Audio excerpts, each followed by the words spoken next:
If you've watched our full video reviews of the Samsung Galaxy Note 2, but you want all that review information packed down into a little package, you're going to like this. This is a snapshot review of the Samsung Galaxy Note 2, a review where we take all that info and put it into a little video that's about 4 to 7 minutes in length, where you can get exactly what you need out of the video. It's a snapshot review. Let's kick it off and see if this is the ultimate Android device.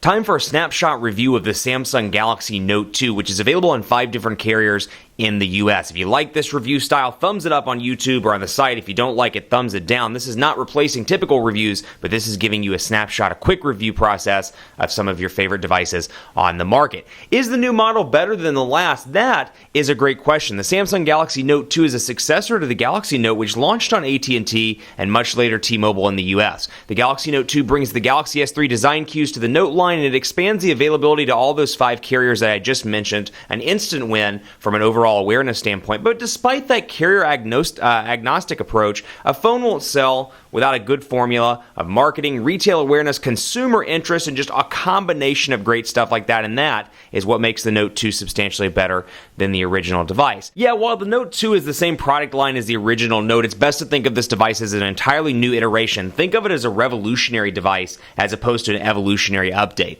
It brought the notion of hybrid smartphone in, but Note 2 is really better in every way possible, and among the improvements, the specs list. You've got a 1.6 gigahertz quad-core Exynos CPU here, 2 gigabytes of RAM, and a 5.5-inch Super AMOLED HD display. So this thing is fast, it's zippy all around, no lag whatsoever, and it gives it a leg ahead of some of its competitors. Now, also the size and feel in the hand, and I know you're probably thinking, that's a big device, Aaron, and it is. The display, when you think about it, is larger than the original Note, but this phone is longer and narrower, which makes it easier to hold in the hand. I can actually wrap my fingers around this device as opposed to the original Note. So yes, while it's a big device, it's longer and narrower, easier to hold in the hand, not as fat as the original Galaxy Note. The S Pen is also improved and far more integrated into the software, making for a much more pleasant experience. You've got things like Page Buddy, when I remove the S Pen, that you can see right here, and it brings up little helpers where you can do a note, you can listen to music depending on what you're doing, really functional from a software standpoint. And then it brings, speaking of, some great software perks to the table, things like S-Beam camera features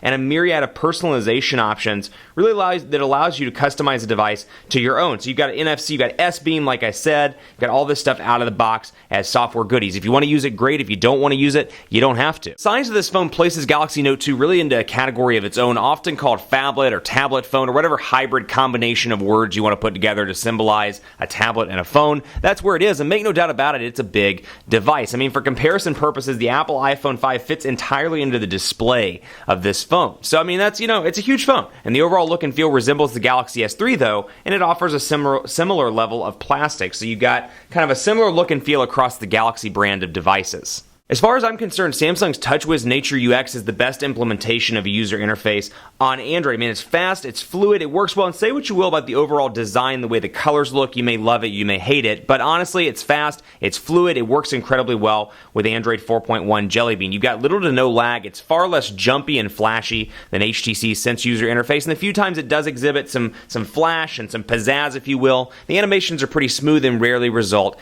in a wait. They've also done an exceptional job of including software goodies, like I said before, things like S-Beam, and little software features like the ability to personalize your device. We can go into display, Page Buddy, like I said, Smart Stay and Smart Rotation, displaying battery percentage, and more. Little things that I think are going to be really beneficial to mainstream consumers. In many ways, this is the HTC Evo 4G of late 2012 through early 2013. It's a big device, but it's got a ton of things. It's an Android pioneer that leads in a lot of different places. Battery life's absolutely fantastic thanks to a 3,100 milliamp hour pack. The S Pen functionality is great for signing contracts and editing documents, so immediately portraying to the business user here, and the quad-core Exynos processor combined with 2 gigabytes of RAM makes for a really fast experience all around. So whether you want the latest and greatest Android device, you're looking for that content creation with the S Pen, perhaps you need battery life because you're a road warrior, this thing's going to appeal to multiple categories, and that is one of the biggest areas where the Note 2 is going to be successful. There's little I would change about the Galaxy Note 2. Most of my issues come from the software side